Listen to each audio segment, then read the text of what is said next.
sat in the car, my fingers trembling on the steering wheel, eyes fixed on the phone screen. The 2 pink lines on the pregnancy test stood out clearly, as if to confirm that this was not a dream. 4 years of waiting, 4 years of hope followed by disappointment, and finally the miracle had arrived. My heart raced, joy surged through me, and I couldn't stop smiling. I imagined Noah's face when he saw the picture, his sparkling blue eyes lighting up with happiness. The traffic light turned green, and I gently pressed the gas pedal. The car glided smoothly down the familiar road, the soft afternoon sunlight streaming through the windows, making everything appear more vibrant. The song playing on the radio was a classic love ballad, with a gentle melody about eternal love. Normally, I would find it a bit cheesy, but today, everything felt perfect. Noah's going to be so happy, I whispered to myself, imagining him hugging me tightly and whispering sweet words into my ear. Noah had always longed for a child, mentioning it since the early days of our marriage. His mother, Margaret, also never missed a chance to ask about grandchildren at every family gathering. All those pressures had once made me anxious, but now, every heavy feeling had melted away, leaving only pure joy. A blinding light flashed at the corner of my eye. Before I could realize what was happening, a loud crash echoed, and everything spun around. My world distorted. Sounds of metal clashing, glass shattering, and a piercing scream filled my mind. My body was tossed around, everything became a blur. Amidst the chaos, only one thought emerged in my mind. Protect the phone. Noah has to see the picture. When everything finally stopped spinning, I could no longer feel my face. Warm liquid trickled down my neck, and a distant voice screamed, "Oh my God! I'm sorry! I'm so sorry!" The voice echoed like it came from another world, disconnected from me. A hand touched me. A soothing voice spoke. "Can you hear me? Don't move, we're going to get you out." I tried to open my mouth, to say something about the baby, but my lips felt frozen. Pain and coldness engulfed me. The last thing I remembered was someone's hand holding mine, gentle yet full of promise. Everything will be okay. But they lied. When I woke up, the blinding white light of the hospital pierced my eyes. Everything was hazy except for the dull ache spreading throughout my body. I blinked a few times and finally recognized Noah's familiar figure. He sat on the chair next to my bed, head bowed, hands clutching a crumpled tissue. His messy brown hair, wrinkled clothes, and dark circles under his eyes said it all. He had been here for a long time. I tried to lift my arm, but it felt as heavy as lead. Every movement demanded twice the usual effort. "Noah," I called out softly, my voice barely more than a whisper. He jolted awake, his eyes meeting mine. In that brief moment I saw something in his gaze, confusion, a nameless fear. But then he smiled, a smile that never reached his eyes. "You're awake," he said, his voice forcefully gentle. "You had me so worried." I wanted to smile back, but my face no longer felt like my own.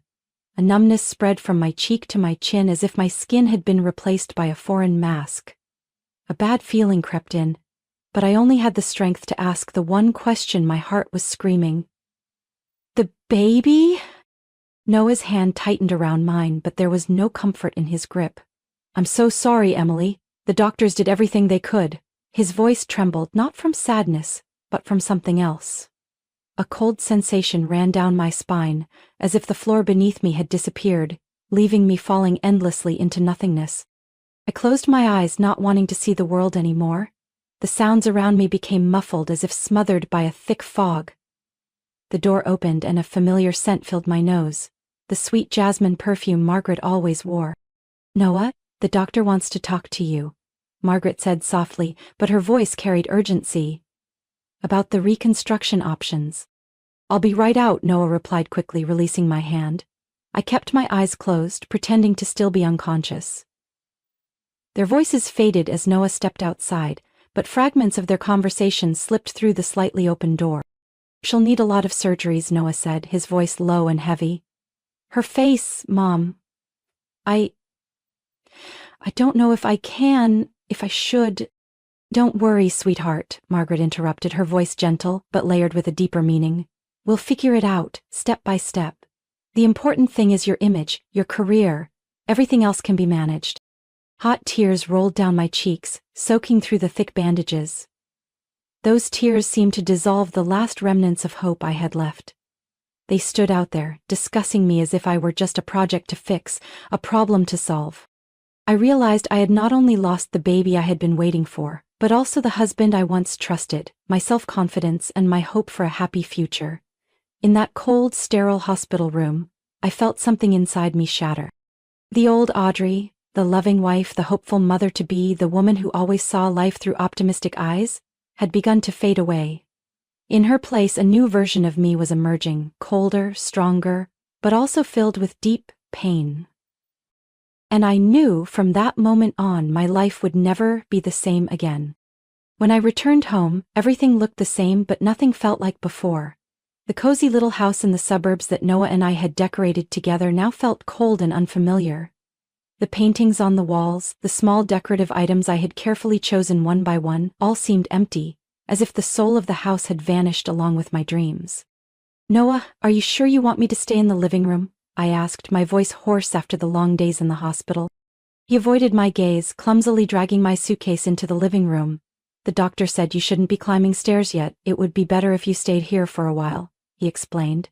But his tone lacked the warmth it once had. I stood in the middle of the living room, feeling like an unwelcome guest. The sofa bed was neatly made with white sheets, everything was tidy but unfamiliar. My personal belongings had been arranged by Noah, from the vanity to the closet, all moved down here.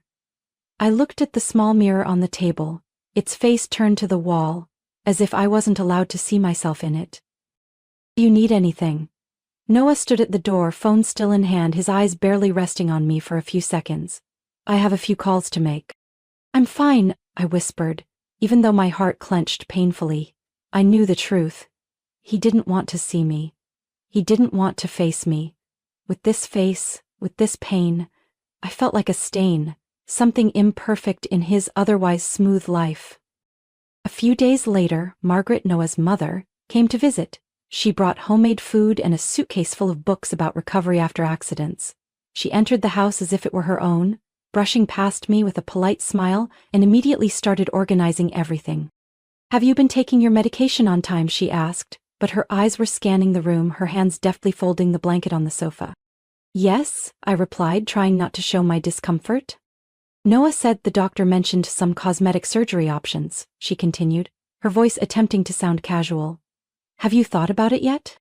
I didn't answer immediately, just stared at my hands. My fingers still bore traces of bruises, but at least they were still intact. I knew what Margaret wanted. She always cared about appearances, about how her family was perceived from the outside. I used to think it was just her being considerate, but now I saw it as control. "Insurance doesn't cover cosmetic surgeries," I said, my voice colder than I intended. "And even if it did, I'm not ready to think about it." Margaret paused, looking at me with a meaningful expression. "Noah has been so worried about you, Audrey. His career has also been affected a lot since the accident. If you could improve your appearance, it would help both of you so much." I felt like I was being cornered. Whose image, mine or Noah's?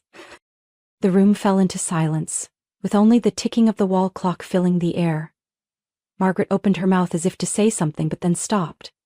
She stood up, smoothed her dress, and said, "Think about it. We all want the best for Noah." When the door closed, I sat motionless on the cold sofa bed. Margaret's words lingered in my mind like sharp thorns, cutting into every corner of my soul. I had lost my baby, my familiar face, and now I had to face the fact that I was just a burden, an image that needed to be fixed. That night, when everything was shrouded in darkness, I opened my phone and scrolled through old photos. Pictures of me and Noah with bright smiles, sweet moments. I couldn't recognize the woman in the photos anymore. Who was she? Was she the me of the past, or just a shadow I had dreamed up? The phone suddenly vibrated, pulling me out of my tangled thoughts. A message from an unknown number appeared on the screen. "Hello, Audrey. I am William Cressy, the father of the person who caused the accident. I am deeply sorry for what happened and would like to speak with you. Please give me a chance." I stared at the message, my finger hovering over the screen. Part of me wanted to dismiss it, to close off everything related to the accident. But another part, the part I couldn't ignore, longed for the truth. Was this the door leading to the answers I had been searching for, or just another dead end in the maze of pain? Finally, I typed a single word, simple but filled with meaning. I didn't know what awaited me, but for the first time in weeks I felt a faint light, a glimmer of hope that I might find myself again among the scattered pieces left behind. William Cressy chose a quiet corner cafe, where the green trees shielded the harsh summer sun. When I arrived, he was already sitting at a corner table, his hands clasped together, his face weathered as if time had etched more than just wrinkles into him. I approached, a light scarf covering half my face. Not to hide the scars, but because I no longer wanted others to see the old part of me. "Audrey, thank you for coming." William stood up, his voice warm but unable to hide his tension. "I also want to hear what you have to say," I replied, sitting down across from him. The coffee in front of him was still steaming, but it seemed he hadn't touched it. William hesitated for a moment, then opened his old leather briefcase, pulling out a folder. "Before we begin, I want you to know that no apology can erase what happened. My son Brian made a serious mistake, and I am here to make it right if I can." I remained silent, my eyes never leaving him. "Then go ahead." William opened the folder and took out a few photos. The images were captured by security cameras, blurry but clear enough to recognize Brian's face. The driver of the car that hit me? But what sent a chill down my spine was the woman sitting next to him. Golden blonde hair, meticulously made-up face, and a pair of eyes that were all too familiar. It was Hannah, Noah's assistant. "Brian wasn't alone the night of the accident," William said, his voice steady as if recounting someone else's story. "Hannah, she was Noah's mistress. They had arranged to meet at the hotel, but Noah found out. He asked Brian to handle it, to scare her into silence. But things went too far." I clenched my hands under the table, my nails digging into my skin, the pain sharp and real. "Handle it? Do you mean Noah asked Brian to do something to Hannah?" "No," William shook his head, his eyes filled with sorrow. "Noah only wanted my son to follow her, to apply pressure. But Brian, he wasn't sober. He had been drinking and mistook the car. Instead of following Hannah, he followed you." Those words pierced through me like needles, each syllable embedding itself deep into my mind. It turned out I was merely the victim of a misguided plan, an unlucky coincidence of the cruelest kind. Not only had I lost my child, my face, but also my trust in the man I once thought would be by my side forever. "Why are you only telling me this now?" My voice trembled, wavering between pain and anger. "I tried to protect my son, but knowing what you've been through, I couldn't stay silent any longer." William pushed the folder toward me. "This is all the evidence I have. If you want to bring this to light, I will support you. And I also want to help you start over." "Start over?" I raised an eyebrow. "Reconstructive surgery," he said. "I know your insurance doesn't cover cosmetic procedures, but I can help, not just to restore your old face, but to create a new face, a new identity if you wish." The idea was like a seed falling onto barren ground in my mind. An opportunity not only to heal the scars on the outside, but also to escape the shadow of the past, to stop living as a problem to be solved in the eyes of Noah and Margaret. "Why are you doing this?" I asked, my gaze probing. "Because I don't want anyone else to suffer because of my family's mistakes," William replied, his eyes sincere, making it impossible for me to doubt him. I nodded slowly. "Okay, I'll agree. But I don't want to be Audrey anymore. I want to become someone else, someone Noah and his mother will never recognize." William sighed in relief. "I understand. I will take care of everything. You will become Michael Cressy, my niece. Everything will be prepared meticulously, from identification papers to your backstory." That night I sat in the cold, empty living room, staring at the mirror turned against the wall. I turned it around, daring for the first time to face myself. The scars crisscrossing my face, the dark circles under my eyes, the smile that had long since faded. I no longer recognized myself, and that brought me a strange sense of comfort. "Michael Cressy," I whispered, testing my new name. The name echoed in the empty room like a promise of a different future. No longer weak Audrey, no longer the betrayed and abandoned woman. I would become someone else, stronger, more unpredictable. The plan slowly became clear in my mind. I would re-enter Noah and Margaret's lives, but not as a victim, as the holder of the truth. I would show them what they had lost, and I would do it with a new face, under a new name. I packed only what was necessary, leaving behind the old and meaningless. I texted William, just 2 words. I'm ready. My phone chimed with a new message from Noah. Mom wants to know when you'll be ready to come back. Everyone is hoping for your full recovery.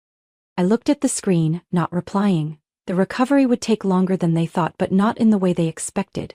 Because when I returned, they would no longer recognize me. I was not someone who thrived on revenge, but sometimes to start anew, you need to close an old chapter as clearly as possible. The art gallery in the city center was busier than ever. The soft lights illuminated each painting on the walls, each piece telling a wordless story, conveying intense emotions through bold brushstrokes and deep colors. The name of the new artist, Michael Cressy, had sparked curiosity in the art community. No one knew anything about her beyond the paintings filled with pain and betrayal. I stood in the corner, wearing a black fitted dress, my short hair softly curled and my face completely different. The surgery had not only changed my appearance, but also helped me redefine who I was. Michael Cressy was no longer just a fabricated name but had become a real part of me, strong and not easily defeated. Visitors moved around whispering their thoughts to each other. They lingered the longest in front of the centerpiece. A split portrait.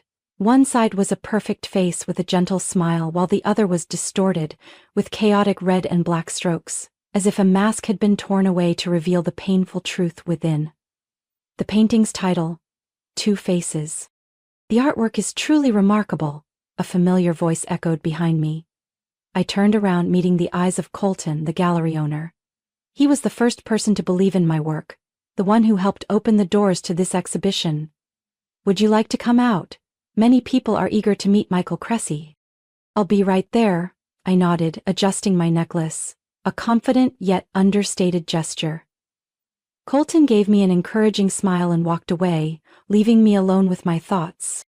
At that very moment, I saw Noah. He was standing in front of the painting, his eyes fixed, his face clearly showing confusion.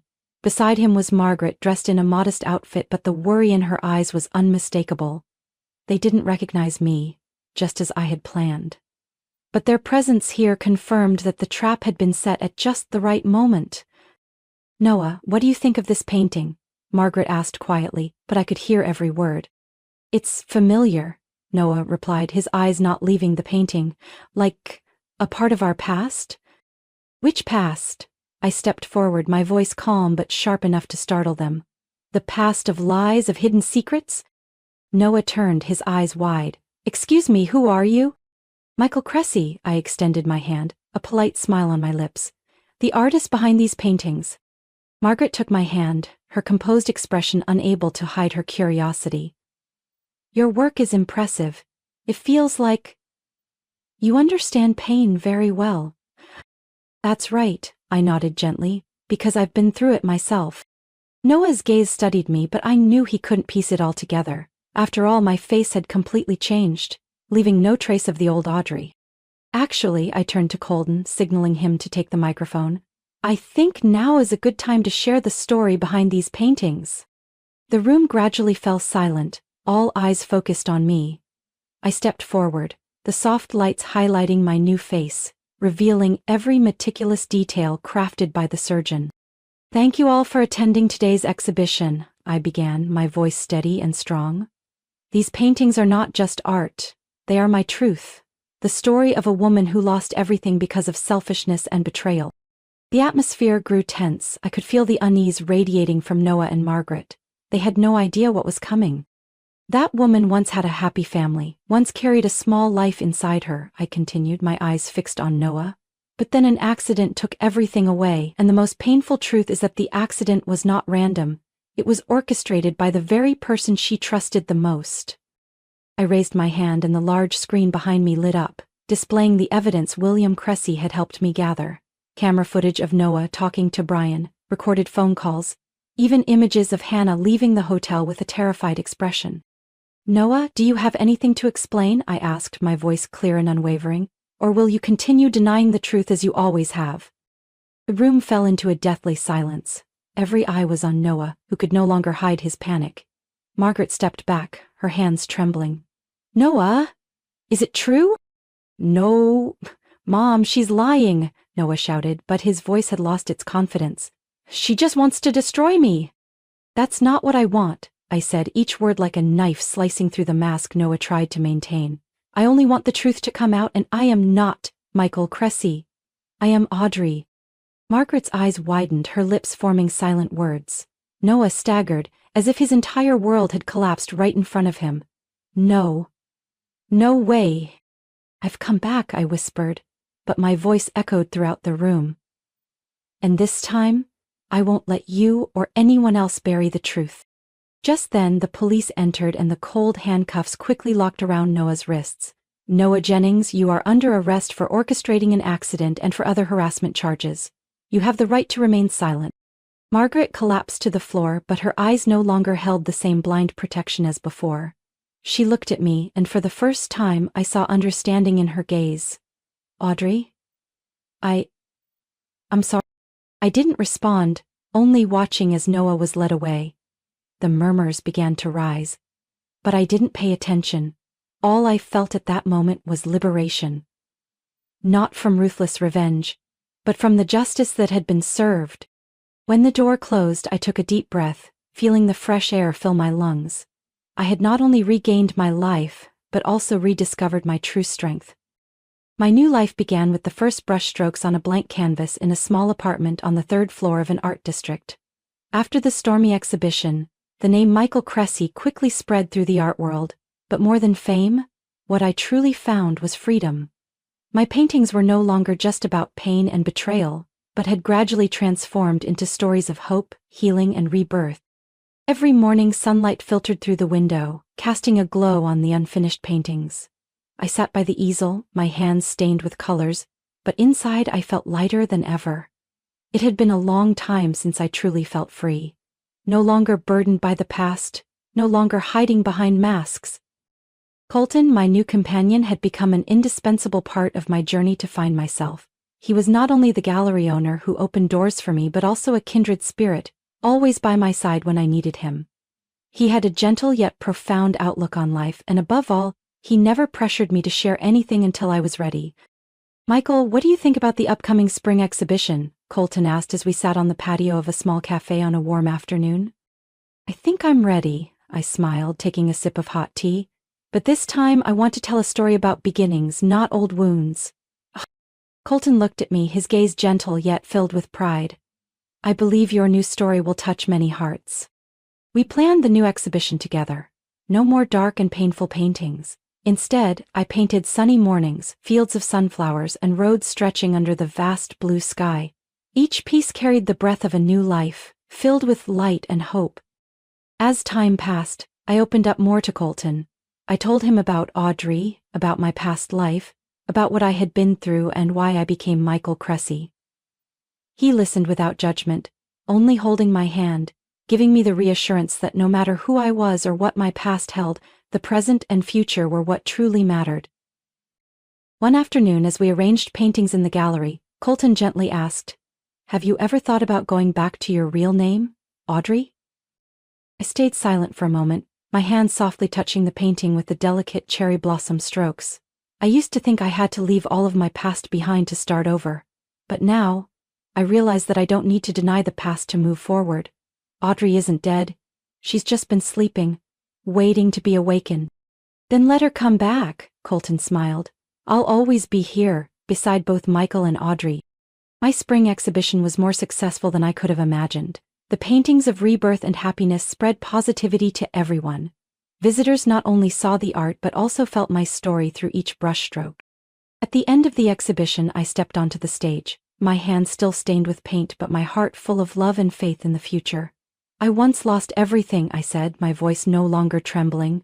But instead of letting pain consume me, I chose to turn it into the strength to rebuild my life. The best revenge is not to destroy others, but to become stronger and happier than ever. Under the lights I saw radiant faces, eyes filled with empathy and admiration. Colton stood at the front, his smile a testament to the long journey I had endured. As all the gallery lights gradually dimmed, leaving only the gentle glow of the paintings, I felt truly free. Audrey had returned, not as a ghost of the past, but as a more complete, braver version of herself who had learned to love herself more. I stepped outside, walking with Colton down the cobblestone street, where the spring breeze carried the sweet scent of flowers. "What will you paint tomorrow?" he asked, his voice playful. "I'll paint the future," I replied, holding his hand tightly, "and this time it will be truly bright." Audrey's story is a testament to the extraordinary strength of the human spirit when rising from brokenness and pain. Instead of letting the past trap her in darkness, she chose to be reborn, not through bitter revenge, but by building a new life filled with light and hope. Through her journey, Audrey showed us that true healing does not come from destroying others, but from rediscovering self-worth, becoming stronger and more independent than ever before. What do you think of Audrey's powerful and inspiring journey? Share your thoughts on this story in the comments below. Don't forget to hit follow on our channel to keep up with more meaningful and authentic stories about family life.